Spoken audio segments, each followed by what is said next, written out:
నమస్కారం ETV news కు స్వాగతం ముఖ్యాంశాలు నవ్యాంధ్ర రాజధాని శంకుస్థాపనకు సిద్ధమైన ఆహ్వాన పత్రం బౌద్ధ స్తూప చక్రం నగర మ్యాప్తో రూపొందించిన ఆంధ్రప్రదేశ్ సర్కారు వచ్చే ఏడాది మార్చి 31 వరకు కమలనాథన్ కమిటీ గడువు పెంపు ఈ నెలాఖరు కల్లా 70 శాఖల్లో తుది జాబితాలు సిద్ధం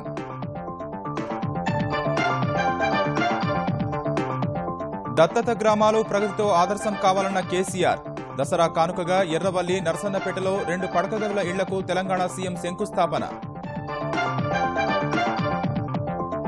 బతుకమ్మకు కొత్త ముద్రను రూపొందించిన తెలంగాణ ప్రభుత్వం ఢిల్లీలోనూ ఘనంగా ఉత్సవాల నిర్వహణకు సన్నాహాలు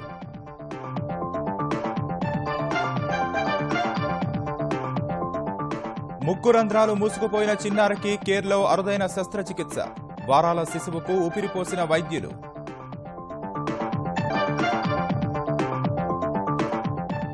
బీహార్లో మహాకూటమిదే విజయమన్న ఐబీఎన్ ఐటీజీ సర్వేలు ఎన్డీఏకు అత్యధిక సీట్లు వస్తాయని సీఓ ఓటర్ అంచనా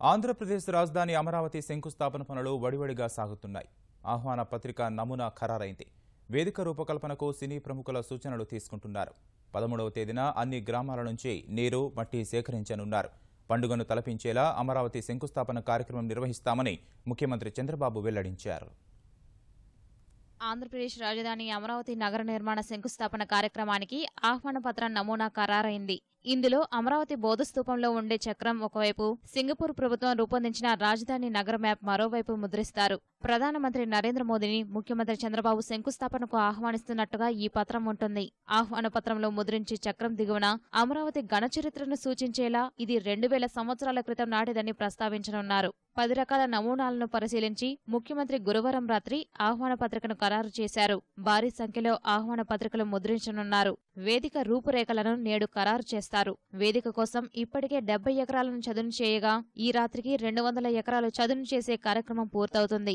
వేదికకు సంబంధించి ప్రధానమంత్రి భద్రతా ఏర్పాట్లు పర్యవేక్షించే ఎస్పీజీ నుంచి కూడా అనుమతి వస్తుందని భావిస్తున్నారు రాజధాని శంకుస్థాపన కార్యక్రమానికి ఆంధ్రప్రదేశ్లోని 16,000 గ్రామాల్లో నీరు మట్టిని ఈ నెల 13న సేకరిస్తామని ఆంధ్రప్రదేశ్ పురపాలక శాఖ మంత్రి నారాయణ తెలిపారు ఈ బాధ్యతను దేవాదాయ శాఖకు అప్పగించారు 16,000 గ్రామాల నుంచి వచ్చిన మట్టిని నీరుని అంతా కలిపి ఆ రోజు శంకుస్థాపన చేసే దాంట్లో కొంత వేసి మిగతా మట్టితో తర్వాత ఒక మాన్యుమెంట్ కడతాం ఒక మాన్యుమెంట్ కట్టేటట్టుగా ఆ మాన్యుమెంట్ కట్టడంలో మనకున్న అన్ని గ్రామాల నుంచి అందరూ ప్రజల భాగస్వామ్యంతో యాక్చువల్గా మాన్యుమెంట్ కట్టాలి ఆ మాన్యుమెంట్ చూసినప్పుడు ప్రతి ఒక్కరూ ఇది మా గ్రామము మా మండలం మా జిల్లా అనే యొక్క ఇది స్ఫూర్తి ఉండాలనే దాంతో సీఎం గారు దీన్ని యాక్చువల్గా ఈ ప్రోగ్రామ్ని ఇచ్చారు ఒక చిన్న పిలుపుతో సీఎం గారి పిలుపుతో 58 రోజుల్లో మనకు 33,000 ఎకరాలు ఇచ్చారు ఆ యొక్క 23,000 మంది రైతులను సీఎం గారు పర్సనల్గా పిలవమన్నారు అంతేకాకుండా వాళ్ళకి శారీ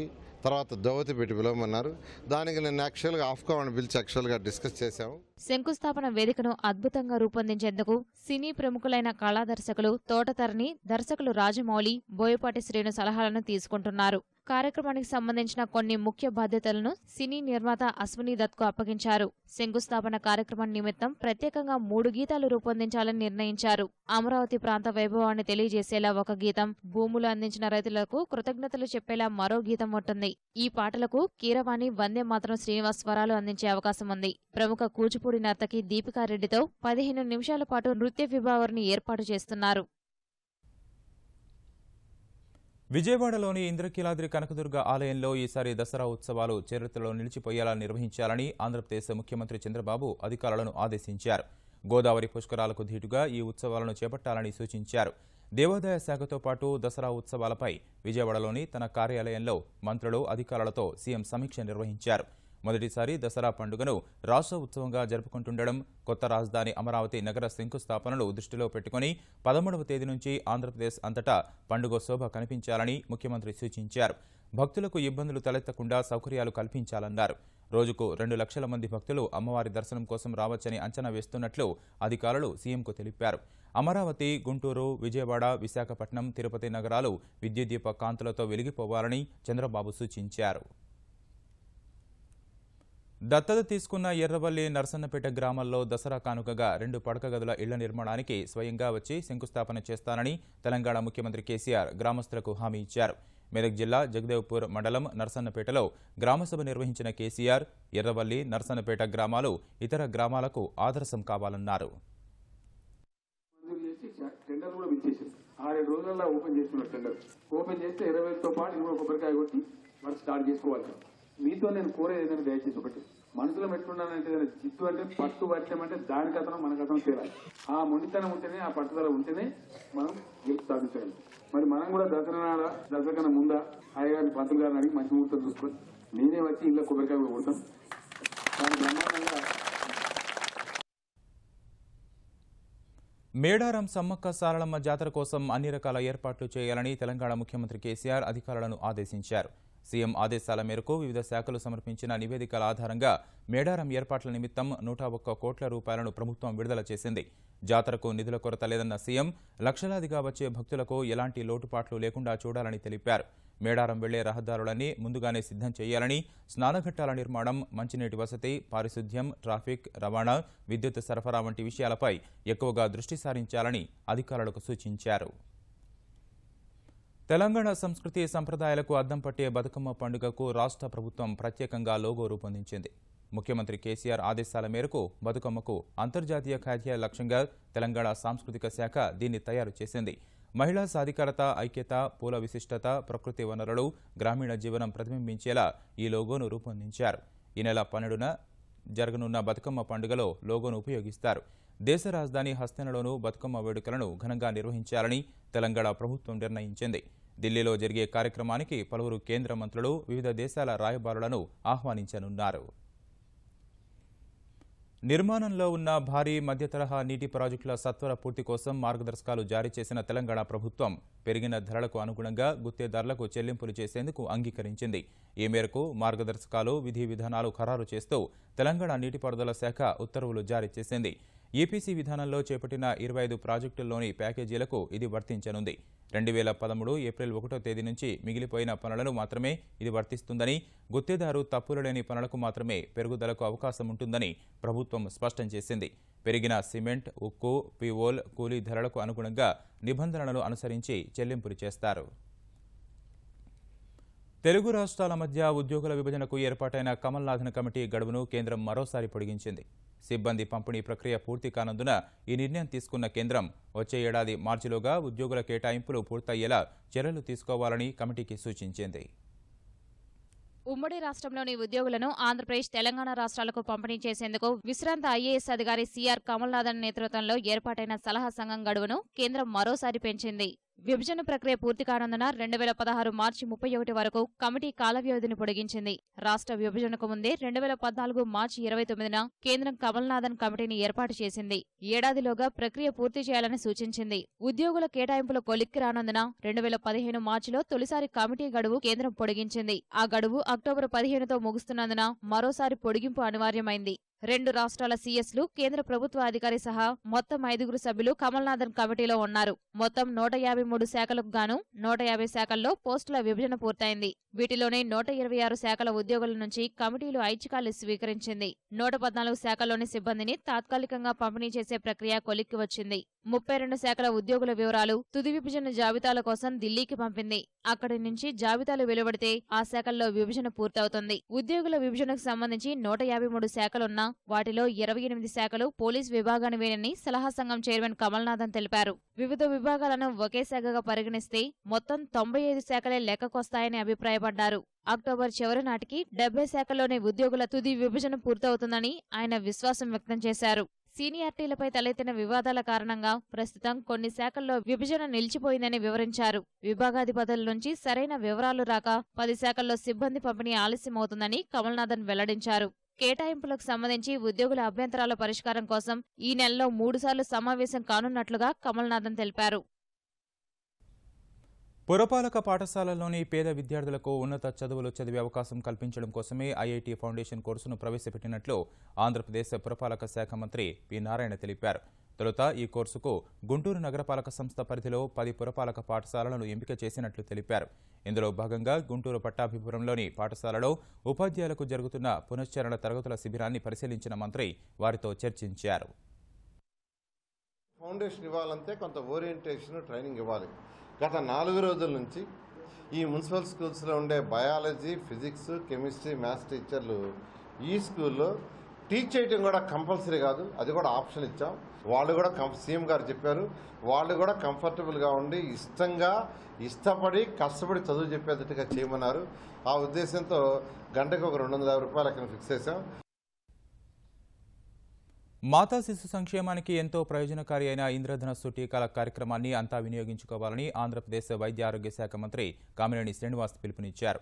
2వ విడత ప్రారంభించిన ఈ కార్యక్రమంపై ఉన్నతాధికారులతో సమీక్షించిన ఆయన ఆసుపత్రులలో పారిశుద్ధ్య నిర్వహణ అత్యధిక ప్రాధాన్య అంశంగా గుర్తించి చర్యలు చేపట్టాలన్నారు. అంటువ్యాధులు ప్రబలకుండా జిల్లా వైద్య ఆరోగ్య శాఖ అధికారులు పటిష్టమైన నివారణ చర్యలు తీసుకోవాలని ఆదేశించారు. జబ్బులకి అస్సలు చేయించుకున్నాడు, కొంత చేయించుకుని మొత్తం కోర్స్ కంప్లీట్ అవ్వని వాళ్ళందరికీ చేస్తున్నారు. దాంట్లో తల్లులందరూ పార్టిసిపేట్ చేసి వాళ్ళ పిల్లలకి ఛాన్స్ వస్తుంది. అలాగే తల్లులు కూడా టెటనస్ టాక్సైడ్ ఇంజెక్షన్ చేయించుకోవాలి. ఇంద్రధనుస్ ప్రోగ్రాము చాలా ముఖ్యం. మన రాష్ట్రంలో తల్లులు పిల్లలు ఆరోగ్యంగా ఉండాలి అంటే గత 10 ఏళ్లుగా ఈ రాష్ట్రంలో తల్లులు పిల్లల మరణాలు చాలా ఎక్కువైంది. తెలంగాణ వైద్య ఆరోగ్య శాఖ పనితీరు మెరుగుదల, సరైన రీతిలో వైద్యం అందేలా తీసుకోవాల్సిన చర్యలపై వారం రోజుల్లోగా సమగ్ర నివేదిక ఇవ్వాలని అధికారులకు మంత్రివర్గ ఉపసంఘం సూచించింది. తెలంగాణ వైద్య ఆరోగ్య మంత్రి లక్ష్మారెడ్డి నేతృత్వంలోని సచివాలయంలో సమావేశమైన మంత్రివర్గ ఉపసంఘం వివిధ స్థాయిల్లో సిబ్బంది, అధికారుల పనితీరు మెరుగుపరచడం సహా ఐటీ, ఇతర సాంకేతిక పరిజ్ఞానాన్ని వినియోగించుకోవడం లాంటి అంశాలపై చర్చించారు.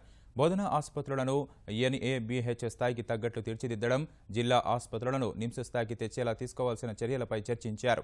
తెలంగాణలోని అన్ని ప్రభుత్వ ఆసుపత్రుల నిర్వహణ మెరుగుపడేలా చేయడం, ఇందుకోసం ఇతర రాష్ట్రాల్లో అనుసరిస్తున్న మంచి పద్ధతులను అధ్యయనం చేసే విషయమై చర్చించారు. ప్రజల డిమాండ్ మేరకు సరిపడా మొక్కలు సరఫరా చేయాలని తెలంగాణ అటవీ పర్యావరణ శాఖ మంత్రి జోగు రామన్న అధికారులను ఆదేశించారు.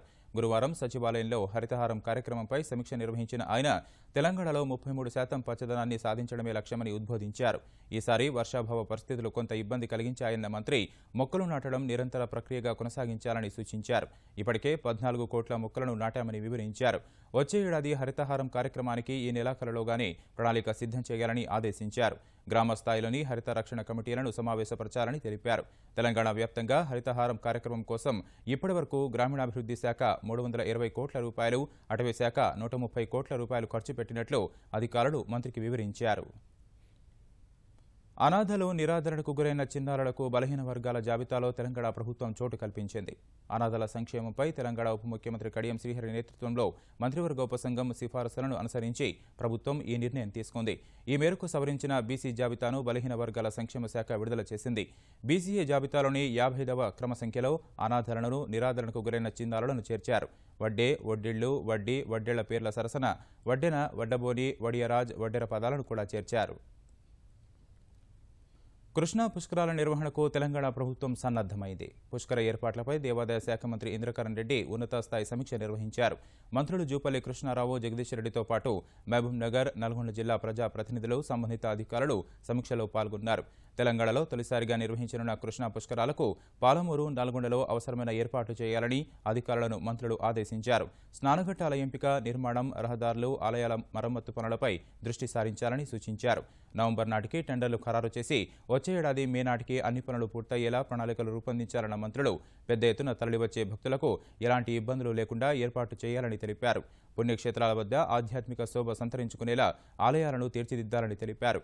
పుష్కరాల సందర్భంగా పర్యాటకాన్ని ప్రోత్సహించాలన్నారు. పుష్కర ఏర్పాట్లపై సమీక్షకు వచ్చే నెల 5న మరోమారు సమావేశం కావాలని నిర్ణయించారు. సమాచార హక్కు చట్టం ద్వారా సమాచారం కోరే వారికి రక్షణ ఇవ్వాల్సిన బాధ్యత ప్రభుత్వాలు సమాజంపైనే ఉందని లోకాయుక్త జస్టిస్ సుభాషణ్ రెడ్డి అన్నారు. హైదరాబాద్ రవీంద్ర భారతిలో జరిగిన ఆర్టీఐ వారోత్సవాల్లో పాల్గొన్న ఆయన సమాచారం కోరేవారు కూడా ప్రజా ప్రయోజనాన్ని దృష్టిలో ఉంచుకొని దరఖాస్తులు పెట్టాలని సూచించారు. ఆర్టీఐపై ప్రజలు అధికారులకు అవగాహన కల్పించేందుకు పోలీస్ న్యాయ అకాడమీల తరహాలో ఆర్టీఐ అకాడమీ ఏర్పాటు చేయాలని సూచించారు.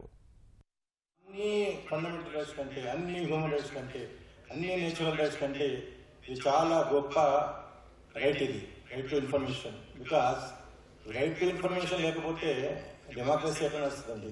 అసలు డిసెంట్ అనేది లేకపోతే డెమోక్రసీ ఎట్లా నడుస్తుంది? ఇన్ఫర్మేషన్ కోరే ఒక పరిస్థితి ఏర్పడాలంటే అతనికి ప్రొటెక్షన్ ఇవ్వాల్సిన అవసరము, ఆవశ్యము ఎంతైనా ఉంది. జాతీయ అంతర్జాతీయ స్థాయిలోనూ మహిళలు పోలీసు వృత్తిలో రాణించడం శుభ పరిణామమని కేంద్ర మానవ వనరుల అభివృద్ధి శాఖ మంత్రి స్మృతి ఇరానీ అన్నారు. హైదరాబాద్ జాతీయ పోలీసు అకాడమీలో జరిగిన అంతర్జాతీయ మహిళా పోలీసు అధికారుల సదస్సు ముగింపు కార్యక్రమంలో ఆమె వీడియో కాన్ఫరెన్స్ ద్వారా మాట్లాడారు. విభిన్న రంగాల్లో మహిళల భాగస్వామ్యం పెంచేందుకు కృషి చేయాలని పోలీసు అధికారులకు సూచించారు.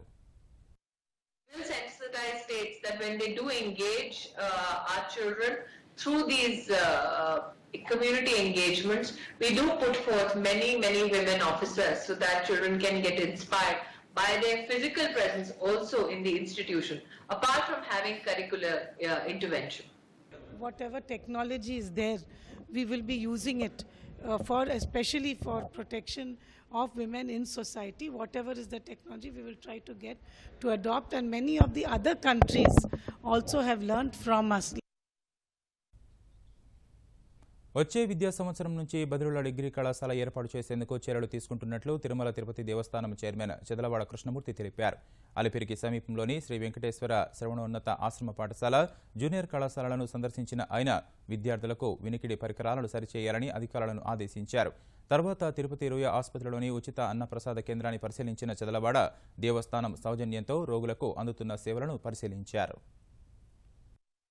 లేదని చెప్పేటువంటి పరిస్థితి లేకుండా చూడాలా, దానికి అవసరమైనటువంటి ముందు జాగ్రత్త తీసుకోవాలా. ఎక్కడ ఈ దేశంలో, ఈ భారతదేశంలో ఎక్కడున్నా, ఆంధ్రప్రదేశ్ కాదు, ఎక్కడి నుంచి వచ్చినా ఎక్కడ ఇబ్బంది పడే తల్లిదండ్రులని ఆదుకునేదానికి భగవంతుడు ఏర్పాటు చేసినటువంటి సంస్థ పెద్ద సంస్థగా రూపుదిద్దాల్సిన అవసరం ఉందన్నటువంటి మాటని మీ ద్వారా ఇబ్బందులు పడుతున్నటువంటి తల్లిదండ్రులకందరూ కూడా మీరు ఎవరైనా రండి, చేర్చుకునేదానికి, అకామిడేషన్ ఏర్పాటు చేసేదానికి, బిల్డింగులు కట్టేదానికి, ఎంత నిధులైనా ఇచ్చేదానికి ఈరోజు తిరుమల తిరుపతి దేవస్థానం, ఈ దేవస్థానాన్ని నేను మనసారా అభినందిస్తున్నాను.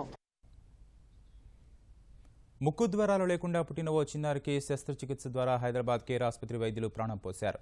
హైదరాబాద్కు చెందిన దంపతులకు నెలలు నిండకుండా జన్మించిన చిన్నారికి శ్వాస తీసుకోవడంలో ఇబ్బందులు గుర్తించిన వైద్యులు పరీక్షలు చేయగా పైకి ముక్కు కనిపిస్తున్నా లోపలికి ప్రాణవాయువు వెళ్లడం లేదని నిర్ధారించారు. వైద్య పరిభాషలో బైలేటరల్ కాన్సండెంట్ బోకికోనల్ ఆర్టియాగా పిలిచే ఈ సమస్య ప్రతి 7,000 జనాల్లో ఒకరికి అదురుగా వస్తుంది. ముక్కు ద్వారా శ్వాసకోశ ప్రత్యేక స్టెంట్ ఏర్పాటు చేసిన వైద్యులు 4 వారాల తర్వాత ఆ స్టెంట్ను తొలగించి సాధారణ స్థితికి తీసుకువస్తారు. ద్వారానే ఈ చిన్న బేబీకి అంటే ఒకే రంధ్రంలో మనం డ్రిల్ పెట్టాలా, ఎండోస్కోప్ పెట్టాలా, పెట్టి ఊపిరి తీసుకునే మార్గం ఎస్టాబ్లిష్ చేసినాము. In premature baby, it is the first of kind in this world. Delivery చేసిన వాళ్ళకి పక్కనున్న పీడియాట్రిషియన్స్ కి తెలియాల్సింది ఏంటంటే, బేబీ ఊపిరాడక సడన్ గా బ్లూ అయిపోతుందంటే బయోలేటరల్ కంజెనిటల్ కోయానల్ అట్రీసియా అనే కండిషన్ ఉండొచ్చు అని గమనించి మౌత్ లో వెంటనే ఓరల్ ఎయిర్వే పెడితే బేబీ లైఫ్ సేవ్ అవుతుంది. రుద్రమదేవి చిత్రానికి తెలంగాణ ప్రభుత్వం వినోద పన్ను మినహాయింపునివ్వడంపై చిత్ర దర్శకుడు గుణశేఖర్ ముఖ్యమంత్రి కేసీఆర్కు కృతజ్ఞతలు తెలిపారు. ఫిల్మ్ ఛాంబర్లో ఏర్పాటు చేసిన సమావేశంలో మాట్లాడిన గుణశేఖర్ సంస్కృతి కళల పట్ల కేసీఆర్కు ఉన్న అభిమానం, గౌరవం మరోసారి చాటుకుంటున్నారని ఉద్వేగానికి గురయ్యారు. ఈ ఆదివారం కుటుంబ సమేతంగా రుద్రమదేవి చిత్రాన్ని వీక్షించేందుకు కేసీఆర్ అంగీకరించినట్లు గుణశేఖర్ తెలిపారు. ఇవాళ ఆంధ్రప్రదేశ్ ముఖ్యమంత్రి చంద్రబాబును కూడా కలవనున్నట్లు గుణశేఖర్ వెల్లడించారు. కాకుండా వెంటనే చేతల్లో సాయంత్రంలోగా పంపించేద్దాం జియో అంటే, సాయంత్రం వరకు ఎందుకయ్యా, వెంటనే పంపించండి అని ఆయన అంటే కేసీఆర్ గారు చాలా సాహితీ ప్రియులని మనం విన్నాం. రుద్రమదేవి గురించి ఆయన నాతో షేర్ చేసుకున్నారు. నేనే చాలా ఆశ్చర్యపోయాను. ఆయన కొన్ని శాసనాల గురించి టకటకమని చెప్పారు. ఇంత ప్రోత్సాహాన్ని అంటే ఈ సమయంలో నాకు ఆయన ఇచ్చిన చాలా కృతజ్ఞతలు. దేశవ్యాప్తంగా ఉత్కంఠ రేపుతున్న బీహార్ ఎన్నికల్లో విజయం లౌకిక మహాకూటమిదేనని 2 సర్వేలు వెల్లడించగా ఎన్డీఏకు ఎక్కువ సీట్లు దక్కుతాయని మరో సర్వే తెలిపింది.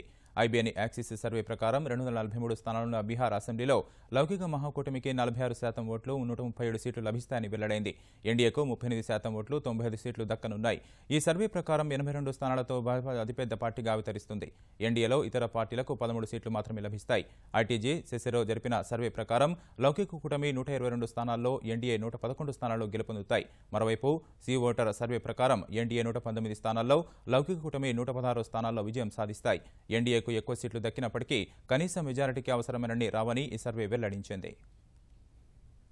ఆకర్షణీయ నగరాల కార్యక్రమంపై ప్రపంచ దేశాల్లో పెద్ద ఎత్తున ఆసక్తి నెలకొందని కేంద్ర పట్టణాభివృద్ధి శాఖ మంత్రి వెంకయ్యనాయుడు తెలిపారు. 42 నగరాల ప్రణాళికలు సిద్ధం చేసేందుకు America, Canada, Britain, France, Japan వంటి 14 దేశాలకు చెందిన కంపెనీలను ఎంపిక చేసినట్లు వెల్లడించారు. ఫిక్కీ నిర్వహించిన ఓ కార్యక్రమంలో మాట్లాడిన వెంకయ్య ఆకర్షణీయ నగరాల ప్రణాళికల్ని సిద్ధం చేయడంలో 88 నగరాలు కన్సల్టెన్సీలను ఎంచుకున్నట్లు తెలిపారు. మరోవైపు దాద్రి ఘటన నేపథ్యంలో స్థానికంగా జరిగే ఘటనలకు కేంద్రాన్ని నిందించవద్దని వెంకయ్య పేర్కొన్నారు. యువతకు అభివృద్ధిపైనే ఆసక్తి ఉందని, ఈ తరహా ఘటనలపై కాదన్నారు. పలు స్థానిక ఘటనలు ఖండించదగినవని అయితే ఏదైనా అభిప్రాయానికి వచ్చే ముందు స్థానిక పరిస్థితులు పరిశీలించాలన్నారు. ఈటీ న్యూస్ సమాప్తం. నమస్కారం.